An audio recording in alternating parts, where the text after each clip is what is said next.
So we have a couple different people out there. We got Viking Mindset guy, 1111. We have Patrick. They do articles. They do stories. I don't know. They talk about things that are relevant. And one of the things they talk about is something just recently. I just again had to get into it. But like the same rapist that I beat up that got sent me to Max was the janitor in the unit I was living in just now. That's why I tried to throw a shelf through the window into his face because he was standing outside my door like a dumbass. And then the window wouldn't break. It's like bulletproof or something. So I shattered it all up. But then I tried to beat the whole door down. And guess who of all people? I was in cell 57, I think. And in cell 55 was that Hoburger guy, the Idaho 4 dude. So I made sure that he knew that I was trying to come through that door and get that ass. And I watched that dude walk by me every day. He goes everywhere by himself. They don't let anybody around him. And he will not look at anybody. He is terrified and he is living in utter fear, like he should. You know what I mean? And I remember seeing the impact statements, and I had spoken about this. I seen some of the people saying that they wish the worst on this guy when he comes here. Some of that we're not really into. But what's crazy is when I do stuff like that, that's when you guys get to talking all that madness about what a bad guy I am and look at what I did, blah, blah, blah. Like I told you, I only do it when they have it coming. But one of the fathers, he got on there and he said, and he touched me, I love you, dude. I love you. And my prayers are with you. He said that just only good things about his daughter, man. All he did was talk about the happiness that she brought to the world and what a special person she was. And that is what people need to remember. That's what keeps people alive, man. And that's what's got me after that ass. You know what I mean? And normally I can't say things like that, but hell, I'm saying it. Everybody knows that dude, he cannot come out of that room. You know what I mean? But one day they will make a mistake. They always do. And he'll get some sort of additional justice to whatever it is that he's got coming. You can bet on it. This is prison. It always happens. It comes out in the wash. My state got rid of me because I'm particularly good at managing to do things like that when I'm not supposed to be able to.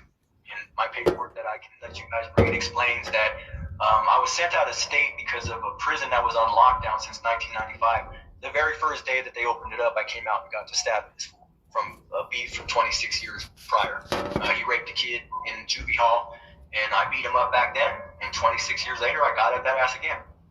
Because it is what it is, man. You rape people, you do things like that, you're going to have a problem up in here.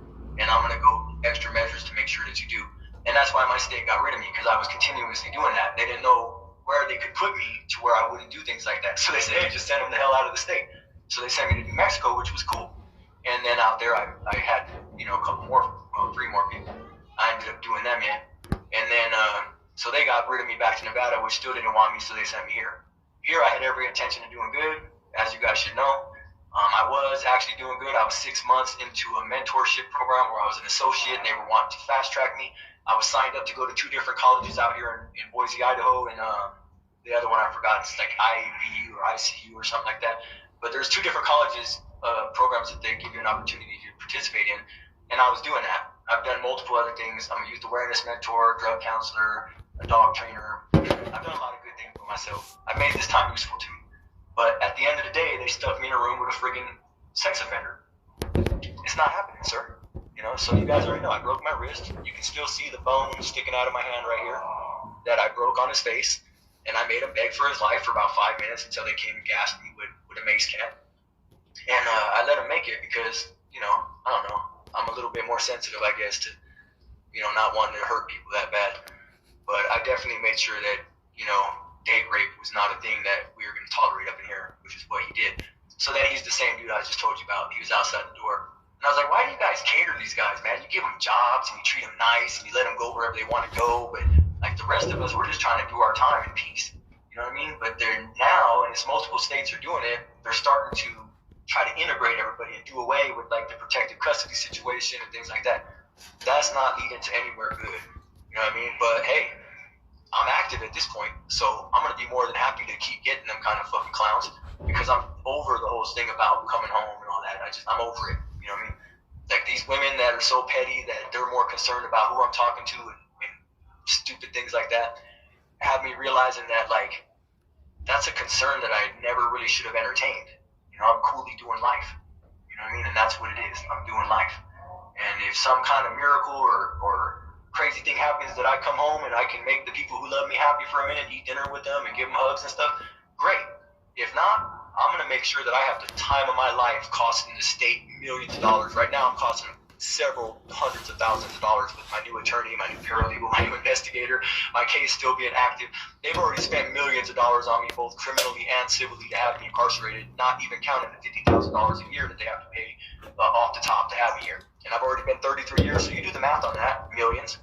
And I'm probably going to live another 50 years, so there's going to be more millions. So that's the money that these punks are going to have to spend to keep me in here. And I'm going to cost them more money with hospital bills. I already owe $250,000 in restitution for stabbing fools, beating fools up, breaking their bones, breaking my own bones on people.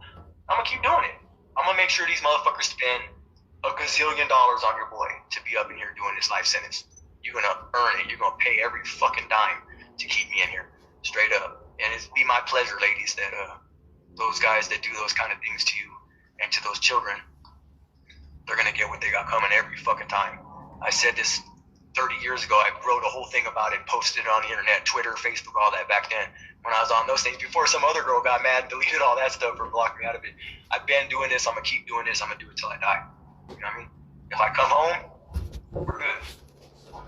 Oh, we got 1 minute left on this one. I love you guys, man.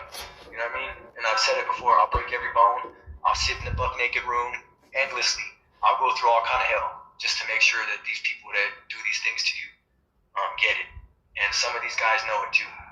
But don't get it mistaken for what I'm trying to do. I'm actually trying to chill. I'm trying to be cool. I'm trying to do some positive things. And I have, and I'm going to talk about that too. But I still do some positive, even from buck naked room, even from my little tiny cage with my,